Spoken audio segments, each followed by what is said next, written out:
Copper Bidecode, 3e.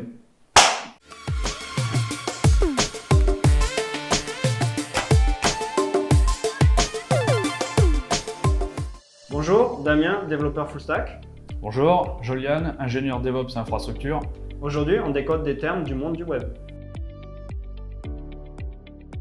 Traditionnellement, on découpe le web en deux parties, front-end et back-end.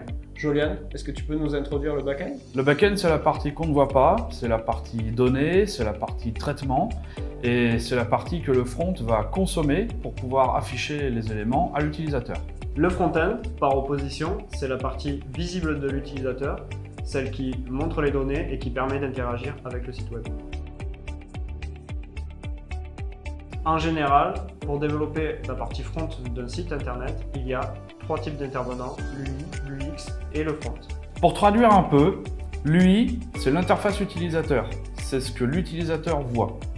L'UX, c'est l'expérience utilisateur, c'est comment il va interagir avec le site web.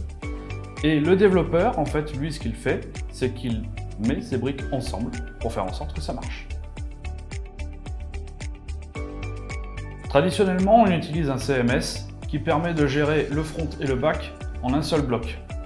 L'idée aujourd'hui, c'est d'avoir le front et le back qui sont vraiment découpés.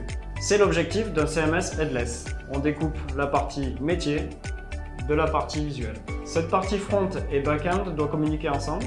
On va utiliser pour cela des API. Alors qu'est-ce que c'est une API? Une API, c'est une interface que comprennent le front-end et le back-end pour pouvoir dialoguer ensemble. Et donc le front-end va pouvoir requêter le back-end grâce aux API, récupérer les données dont il a besoin et les afficher comme l'utilisateur le souhaite. Grâce à cette séparation franche entre le front-end et le back-end via des API, on peut véritablement avoir le métier d'un côté et puis après afficher les données comme on le souhaite et surtout sur n'importe quel support. Tablette, ça peut être en magasin, ça peut être en télé, ça peut être sur un smartphone, voilà, tout est possible. C'est donc le principe de l'omnicanalité. Alors qu'est-ce qu'un développeur full stack? Un développeur full stack, c'est un développeur qui intervient à la fois sur le front et sur le back-end. Les projets se complexifiant, les entreprises apprécient qu'un collaborateur puisse intervenir sur les différentes parties d'un site. On espère que notre vidéo vous a plu et vous a aidé à comprendre quelques mots du web. Merci, à plus! Ciao, bonsoir!